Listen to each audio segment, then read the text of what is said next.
성공한 CEO들은 키가 크다. 장남들이 많아. 술은 즐겨. 하지만 담배는 안 펴. 아! 나는 남다른 블러드가 흐르고 있어. 장수하는 기업들의 공통점. 가족 기업이 일부 측면에서 가족 중심의 기업들에게도 상당히 많이 있어요. 음식이 사라졌습니다. 그러게. 그게 어떻게 된 거지? 증발했네. 난 아직도 허기 지는데. 흡입했네, 진짜. 저도 재벌이 되고 싶습니다. 다 듣더니 내가 별로 안 좋다고 얘기했건만. 그래도. 그래도. 그래도. 내가 웬만한 방송은 두 갈식으로 하잖아. 네. 이건 미갈식으로 얘기를 할 수가 없어. 되게 좀 조심스러운 몇 개가 있어. 네. 일단 첫 번째, 네. 성우 너만 그걸 궁금했던 게 아닌 것 같아.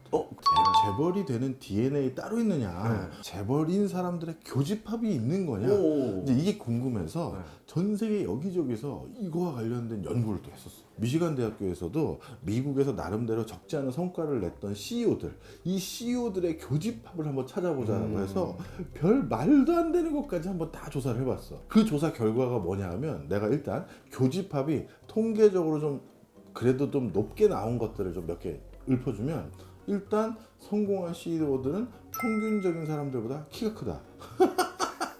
들어봐. 예. 벌써부터 비웃으니? 내 표정 안 찍혔죠? 예. 그렇구나. 아니 첫 마디 했는데 벌써 제가 좀 비웃기 웃었거든요. 시작하고. 예. 자, 두 번째, 확률적으로 장남들이 많아. 자, 차남들 다 나가 떨어졌고. 약간 장남이라고 하는 순간 일단 애는 두 명 있어야 되는 거네요. 예. 아, 그렇네. 예. 아, 그래. 그리고 부모가 이혼하지 않은 가정에서 성장할 가능성이 높아. 그 다음에 술은 즐겨. 아하. 하지만 담배는 안 펴.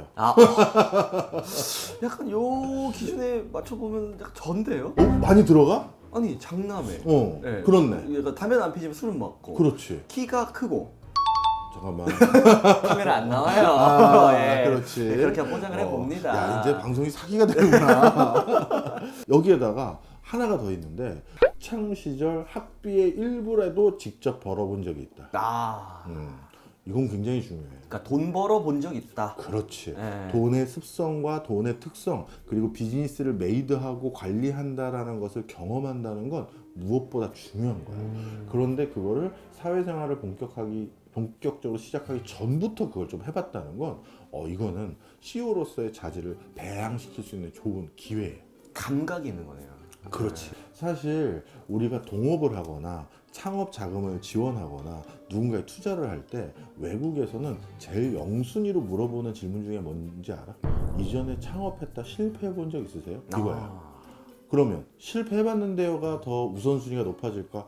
아니요, 안 해봤는데요가 높아질까? 저는 해본 사람.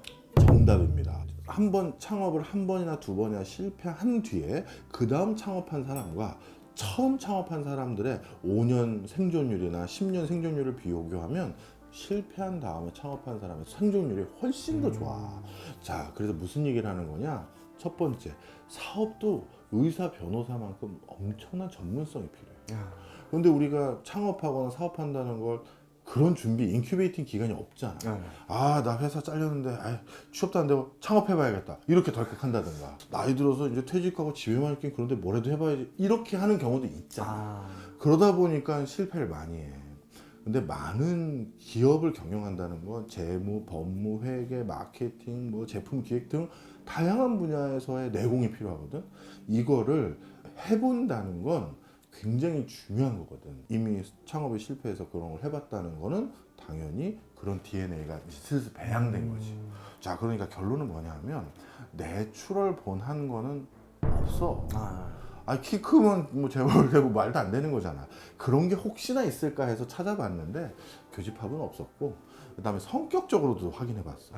꼼꼼한 사람, 남을 배려하는 사람, 리더십이 있는 사람 했는데 교집합 없어. 그러니까 예를 들면 MBTI로 따지면 뭐 외향형인 사람, 내향형인 사람, 뭐 계획적인 사람, 즉흥적인 사람 이렇게 나누잖아요. 그러니까 뭐 그런 공통점 없습니까? 뭐 없어. CEO는 뭐 ENTP가 많더라.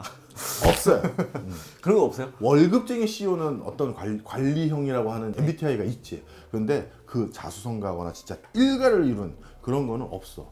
대표적으로 성격 괴팍하고 정말 뭐 괴짜였던 스티브 잡스 같은 경우, 이 사람도 어마어마한 사람이 됐고, 그 다음에 논리적이고 냉철하고 남에 대한 배려감도 있다라고 알려져 있는, 실제 못 만나봤으니까 빌 게이츠 같은 스타일도 있고, 그 다음에 남들에게 자기 자신을 알리는 걸 싫어하는 내향형, 그래서 샤이한 CEO들이 있어. 그래서 언론에 그 사람은 잘 노출도 안 되고 회의 때도 잘 안 나오고 측근만 보고 이런 CEO가 있는가 하면, 전 직원을 다 대강당으로 모아. 그래서 거기서 막 지르시는군요. 네. 지르고 막 무슨 종교단체처럼 이런 CEO도 있는 거야.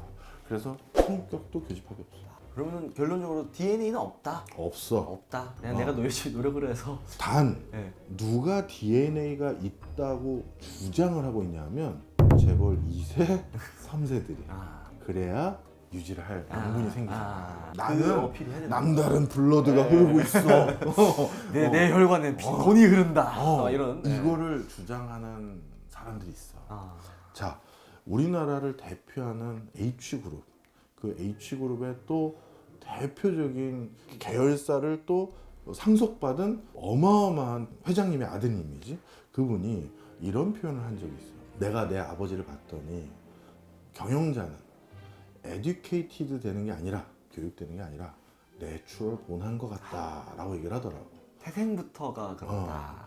아마 그 당대 그 대업을 이룬다는 건 정말 남다른 기질이 있는 것 같다라는 아버지에 대한 존경의 표시일 수도 있지만 대부분은 우리 집안은 나는 다르다. 나는 다르다. 이런 것도 솔직히 섞여 있는 데들이 많아.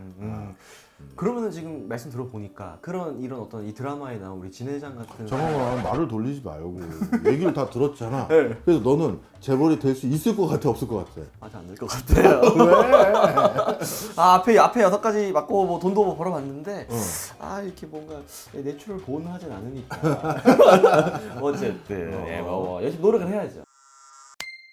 타고난다기보다는 그러니까 결국에는 좀 후천적으로 만들어지는 거다. 맞아. 그리고 어렸을 때부터 아버지가 경영하는 걸 옆에서 봐왔기 때문에 그런 과정에서 간접 경험, 교육 이런 거 좀 더 돼 있을 수는 있어. 그걸로 그 사람이 더 잘한다 이렇게 평가할 수는 없지.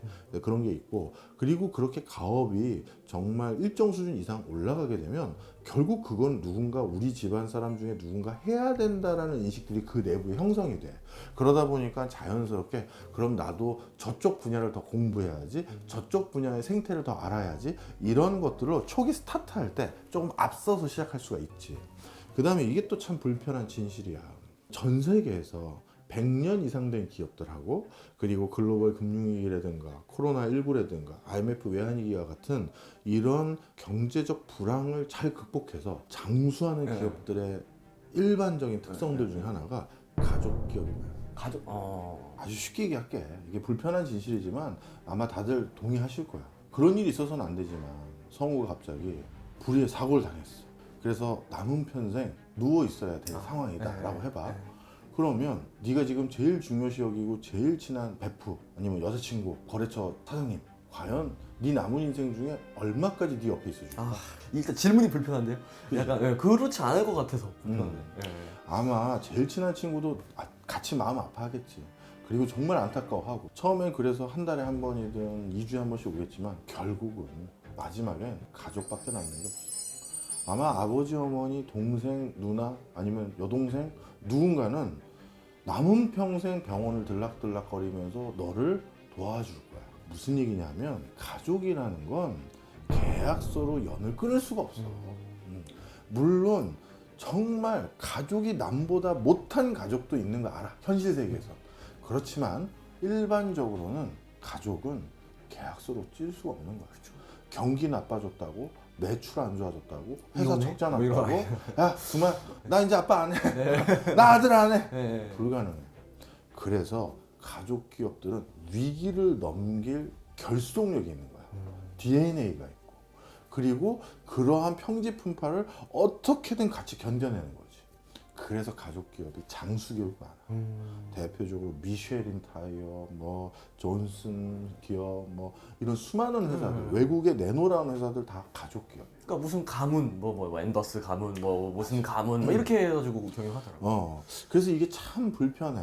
나도 학교에서 애들을 가르칠 땐 전문 경영인의 중요성과 전문 경영인이 가진 장점 분명 얘기해. 그런데 일부 측면에선 전문 경영인은 그래봤자 임기가 정해져 있는 사람이거든. 우리 손주 이 아장아장 걸어다니는 저 손주 때까지 먹고 살 우리 회사의 먼 미래를 본 투자 이런 걸 하려면 어떻게 해야 된다? 가족 기업이니까 그걸 하는 거야. 아, 나 내후년이면 드디어 여기 CEO도 7년 동안 하고 돈도 벌 만큼 벌고 나는 은퇴하면 뭐 파나마 가가지고 거기서 쉬어야겠다 하는 그런 CEO는 30년 뒤에 이 회사가 먹고 살 거, 100년 뒤에 이 회사가 먹고 살 거에 베팅하지 않아. 그런 거 베팅했다가 주가 떨어져서 나 잘려. 자, 그런데 우리 재벌집 막내를 보면 진 회장님 어때? 아, 우리 손주, 우리 장손 그러잖아. 네. 그 사람의 머릿속에선 그 장손 개가 자기 나이 될 때까지 먹고 살 거에 대한 베팅들을 해줘야 된다. 그러다 보니까 장수기업이나 위기를 극복하는 DNA가 안타깝게도 이런 가족 중심의 기업들에게도 상당히 많이 있어. 자, 그러면 이제 자연스럽게 몇 가지 퍼즐이 풀린다. 그지? 첫째, 원래 사업가적인 기질과 어떤 블러드를 타고나는 건 없다. 그 다음 두 번째, 그럼 사업가적인 기질을 좀 더 많이 배양받을 수 있는 사람은 아까 몇 가지 교집합을 봤지? 사업에 이미 실패한 사람, 경험을 해봤으니까 사업가적인 기질을 알게 되지. 아니면 아버지가 사업을 하면 옆에서 본 게 있으니까 좀 알게 될 가능성이 있지. 그런 게 그나마 사업가적인 기질이고. 그런데 사업가들은 보면 남다른 베팅을 하고 남다른 판단을 해서 막 이걸 해야 된다 이런 결단과 비전 제시가 있던데 그런 결단과 비전 제시를 전문 경영인은 못하는 게 아니라 안 하는 거야. 나는 여기 5년 열심히 이거 잘 키워놓고 가야 되는데. 그러니까 이게 적정에서 필요할 때가 있군요. 그럼. 그럼 지금도 사실 그 재벌이라고 부르는 사람들은 진짜 비욘드를 또 엄청 고민하고 있군요. 그게 좀 특이해. 이제 우리나라도 이게 특정 재벌 기업들에 대한 부정적인 인식들이 점점 희석되게 가기 시작하는 게 이제 미국 같은 경우도 이런 거대 재벌이 등장하고 나서 3대가 넘어가서 4대, 5대, 3대부터 막 이렇게 넘어가잖아? 그러면 얘네들은 그 기업에 관심이 없어.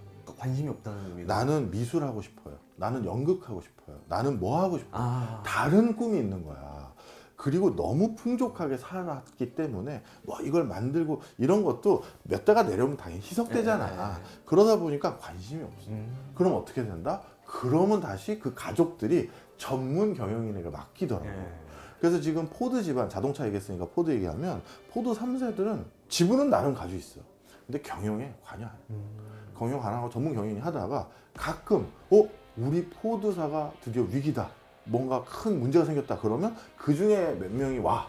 그래서 자기 사재 털어서 그래도 우리 할아버지가 한 건데 하는 애가 있고 나는 그냥 아직도 관심 없어. 나는 그냥 요트 타고 놀래. 이러면서 대신 내 지분이 있으니까 경영 잘해서 배당 많이 주세요. 이것만 관심 있는 사람들도 많아. 그래서 한 3, 4대쯤 넘어가 버리면 이제 슬슬 그 가족들조차도 전문 경영인을 잘 모셔오자 이런 분위기가 외국에서 보면 왕왕했어요. 그러니까 우리나라도 흔히 말해서 현대 기업사라는 게 태동된 지가 100년도 아직 안 됐잖아. 저 뭐 100년 전이면 그때잖아요. 저기 그 우리나라 아직 쉽게 얘기해서 외정 때지. 조선시대. 맞아, 조선시대지 뭐. 하여튼 그런 수준이다 보니까 아직 우리나라는 그 과정 중에 있는 것이고 그게 지나고 나면 아마 지금 우리가 이제 어떤 약간 계층화된 경제적으로 그런 것들이 많이 희석될 거야. 벌써 이제 3세 내려오니까 이제 우리 회사 여직원하고 그냥 결혼했다든가 이런 것들이 슬슬 나와요.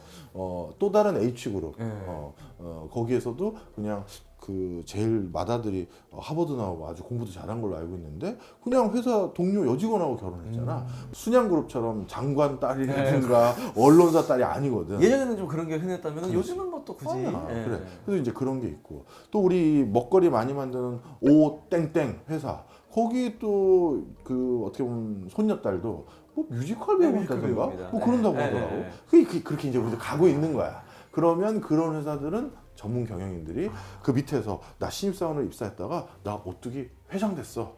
월급쟁이 회장. 이런 사람들이 이제 우리도 올 거야. 그리고 나중에 오뚜기라고 얘기하실 거면서 왜 앞에서 오땡땡이라고? 그럼 노력만 하면 흔히 말해서 재벌이 될 수 있느냐? 요거 있잖아. 요거는 아니고 하나가 더 필요해. 뭔데요? 그게 뭐냐면 이게 꼭 같이 부합돼야 노력을 해도 재벌이 될 수 있거든. 그걸 알려주세요. 그건 다음에. 이런 거 해야 되지. 구독, 좋아요는 사랑입니다. 한 번 더 와야겠네. 안 돼.